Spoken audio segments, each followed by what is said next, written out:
সেটি ছিল শীতের এক গভীর রাত, চারদিকে থমথমে অন্ধকার। বায়েজিদ তার ছোট্ট ঘরে বসে পড়াশোনা করছিলেন, কিতাবের পাতায় চোখ, মনে গভীর মনোযোগ। পাশের ঘরে তার বৃদ্ধা মা ঘুমাচ্ছেন। রাত তখন অনেক গভীর, হয়তো মধ্যরাতও পেরিয়ে গেছে।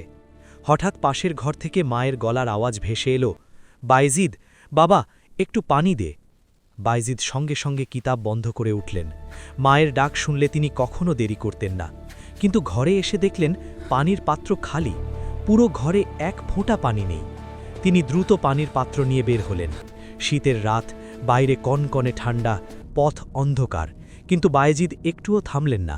দূরের কুয়ো থেকে পানি ভরে নিয়ে ছুটে ফিরে এলেন। মায়ের ঘরে ঢুকে দেখলেন মা আবার ঘুমিয়ে পড়েছেন। অপেক্ষা করতে করতে ক্লান্ত হয়ে হয়তো আবার ঘুম এসে গেছে তার।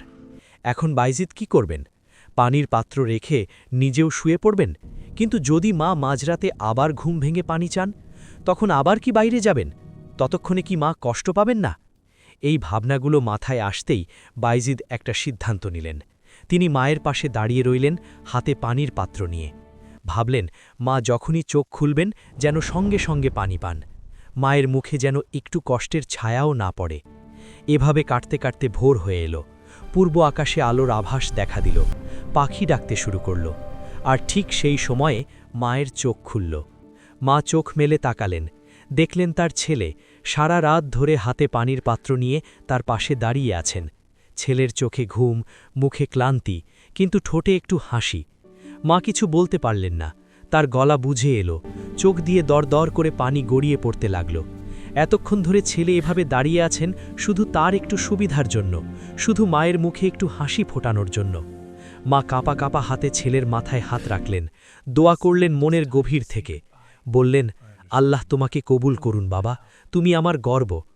বলা হয় সেই মায়ের দোয়াই ছিল বায়েজিদ বোস্তামির জীবনের সবচেয়ে বড় সম্পদ। সেই দোয়ার বরকতেই তিনি পরবর্তীতে এত বড় আধ্যাত্মিক মর্যাদা পেয়েছিলেন। সারা পৃথিবীতে তার নাম ছড়িয়ে পড়েছিল একজন মহান সুফি সাধক হিসেবে। এই গল্পটা আমাদের শেখায় যে মায়ের সেবার কোনো বিকল্প নেই। বায়েজিদ সারা রাত নামাজ পড়তে পারতেন, জিকির করতে পারতেন, কিতাব পড়তে পারতেন, কিন্তু তিনি বেছে নিলেন মায়ের পাশে দাঁড়িয়ে থাকাকে, কারণ তিনি জানতেন মায়ের সন্তুষ্টিতেই আল্লাহর সন্তুষ্টি।